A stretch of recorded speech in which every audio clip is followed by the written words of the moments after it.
Hello and welcome to the channel. It's another weekend morning and it's time to go through the latest motorsport news that I found that I think is interesting and I want to share with you. So let's have a chat. Pop in the comments below what you think of any of the stories we talk about today. We got some Formula E, we got a recap from the race just gone. Formula 1, there's been plenty of news including a launch and another car on track. So plenty to chat about, plenty to get into. So let's get on with it. Right, so first of all, we're going to talk about Formula E. Formula E race happened last weekend in Mexico. The next one is next weekend, not this weekend, next weekend, I think.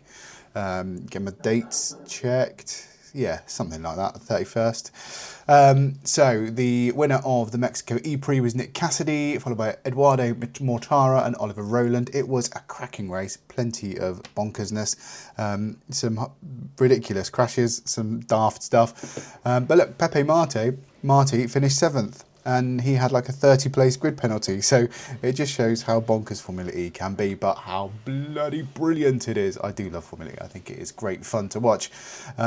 So yeah, Felix da Costa, Dan Ticktum and Nick De Vries all out, unfortunately. But it was a great race. Go and watch the YouTube highlights because it is well worth it if you haven't already seen it.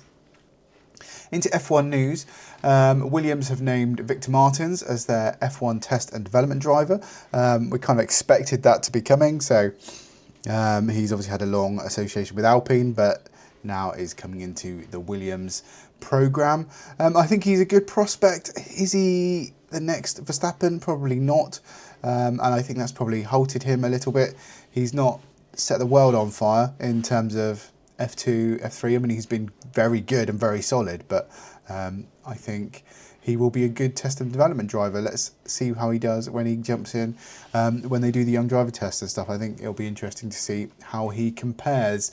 Mick Doohan, on the other hand, Mick Doohan has left Alpine. That was kind of entirely predictable as well. Unfortunately, he only got a couple of races, didn't he? It was more than a couple of races, wasn't it? It was like 5, 6 races. It wasn't enough to prove himself, especially in new cars, a completely new formula. I don't think he had enough time, and he was, let's be honest, we think he was switched out because Colapinto brought more money. He certainly didn't bring better results. Would Doohan have done better had he had the whole season? I believe he probably would, because he's a very good racing driver. Again, he's probably not in the superstar tier, but sometimes you need time to build and you need time to work on it and time to learn the formula, you know. And that car was an absolute dog, you know, especially at the start of the year. It was horrific. So you certainly didn't see the best of him or the car. So he's left Alpine, so it'll be interesting to see where he goes next. It's a shame, but it's probably for the best. You know, I think if he's going to pop up as a reserve driver somewhere else, it would make a load more sense.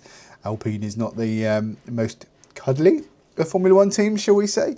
So, yeah, I mean, I think he was treated pretty badly and then just sat on the sidelines all year. And I think that was a bit rubbish. So, you know, and I know people say, oh, well, he didn't prove he was good enough, but the car was terrible. He didn't have a chance, I don't think.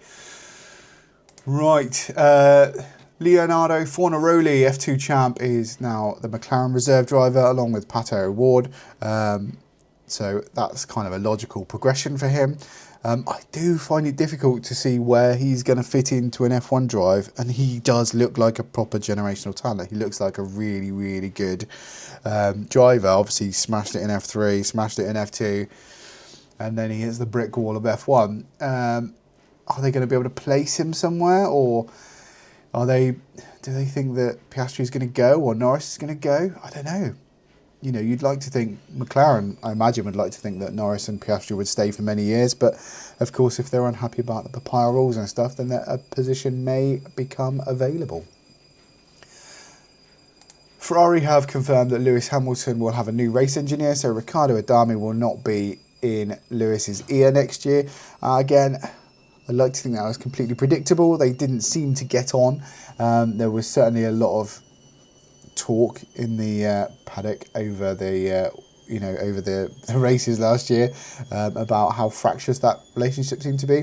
And do you know what? I think partly it's because we're so used to Lewis having such a good relationship with Bono. That is what we're used to. And secondly, Riccardo Adami, his first language is in English. They have very different subtleties in their humour, the way they act.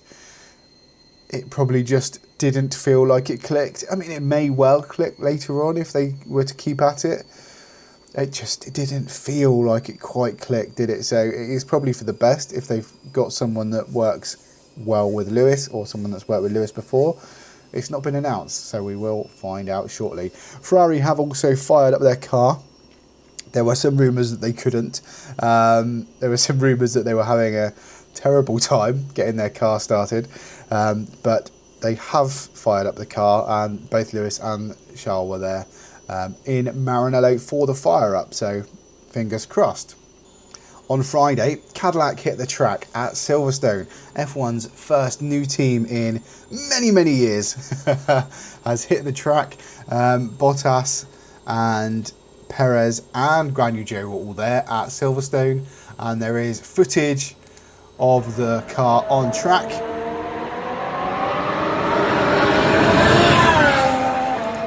And as always, F1 cars sound amazing, so we're looking forward to see how they do. There's not an awful lot of clues about the car because it was obviously closed off. There was no one there. I mean, there were a couple of people there with cameras and stuff, and there's some shots online, but you can't see enough to start making assumptions about exactly how the car will look. But they did reveal their testing livery that will be for the Barcelona closed test, and that is this one here with the big Cadillac logo on the back, and I think it looks very, very smart indeed. If we click on the car, you should be able to see it in much bigger. There we go. That's what it looks like. It's got all the names of the members of the team on the nose, and that's what we'll see in the Barcelona test.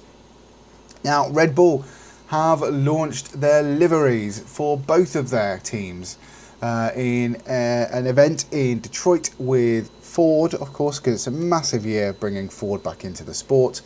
And Ford are there as part of the powertrains division. So Red Bull Powertrains Ford will be building the power units. So it's a huge event, a huge thing for them. Ford, or Red Bull Powertrains Ford, are obviously powering both of the Red Bull teams. And they were very clear that they don't think they're going to start ahead. They really do think it's going to take them a bit of time to bed in and to grow. So they're not expecting to be champions. They're not expecting to start at the front. However, there are obviously lots of rumours that they found a trick with their engine, but so have Mercedes with the compression ratios. And the fact they can kind of cheap game the system a little bit because it's only measured when it's in ambient temperatures, not at racing speed. And when you're at racing speed, of course, things change. And a potential there to give you a few more horsepower, a few more tenths per lap. We will see. I think there's going to be a meeting next week sometime of the F1 Commission to decide whether that is really allowed or whether it is really not allowed. And that will be interesting to see because we could have quite a few teams going back to the drawing board with their power units, and that could change the way the season progresses, because if you have Mercedes and Red Bull out front at the start and then everyone's got to catch up by editing their engine or their power unit, and then or it's outlawed and then it's the other way around, everyone else starts ahead, and then you have this change sort of mid-season. So it could really change the complexion of the season, because these things can make a massive difference. Now, the cars that have been released, as you can see, the Red Bull has a lovely new livery. It's shiny blue, which pleases Max very, very much. They've gone away from the matte colours. It's very, very cool indeed. I like that. I think it looks pretty decent. Bearing in mind they're renders, and they had model cars there, which were just show cars. So you can't look at it and you can't say, oh, that's exactly what's going to happen here. That's exactly what the battlegrounds are going to be, because they're renders. So they're going to be hiding the bits that they think are going to be controversial. So here is the Racing Bulls livery. It is very similar to last year. There is a little bit more blue, and you can see how the livery cuts in a bit more. You've got the shark fin, etc, etc. So it is very similar to last year, but a little bit different. Last year their livery was probably one of the best anyway. So yeah, I think it looks very, very good. Very interesting what you're seeing with outwash, etc. on the winglets here. As I say, you can't tell an awful lot from this because it is just a render, but we will see how it goes. Now, time for the M Sport Extra calendar. So on the M Sport Extra calendar, of course, we had the livery launch, Dakar still going on, and IMSA this weekend. So the Rolex Daytona 24 hours is going to be epic. If you've watched the F1 movie, that very first sequence where Brad Pitt rolls out of his motorhome and drives sports cars for 24 hours, that is the Rolex 24, and it is brilliant. In the UK, you can watch it on imsa.tv, and there'll be bits on YouTube as well. So that is where you need to go to look for it. And as I say, it will be absolutely epic racing. It always is. And it's on all night. So go and watch it. Go and watch it. Enjoy it. Right, that's all we've got time for today. So please do pop in the comments below any comments you've got on the news stories we've followed. There will obviously be more coming over the coming weeks because we've got testing and we've got more liveries and new cars to see, so plenty more to get into with the 2026 season is officially beginning. So please do like, subscribe, and I'll see you in the next one.